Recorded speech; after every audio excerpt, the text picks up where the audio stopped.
वडाळ डेपोजवळ trial रनवेळी मोनोरेलमध्ये बिघाड, परिस्थिती तात्काळ नियंत्रणात आणली। अपघाताची घटना किरकोळ स्वरूपाची, मोनोरेलकडून स्पष्टीकरण।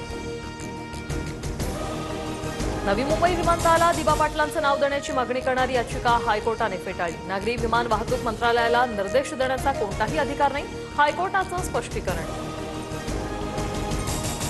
मुंबई क्रिकेट असोसिएशन निवडणुकीचा वाद हायकोर्टात, तुर्तास उमेदवारांची यादी जाहीर करण्यास कोर्टाची अंतरिम मनाई।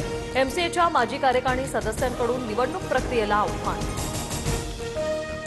विश्वविजेत्या भारतीय महिला संघाची पंतप्रधान मोदींकडून भेट, ऐतिहासिक विजयानंतर मोदींकडून संघाचं अभिनंदन, तर मुख्यमंत्री फडणवीसही 7 नोव्हेंबरला खेळाडूंसह प्रशिक्षक आणि अन्य सदस्यांचा सत्कार करणार।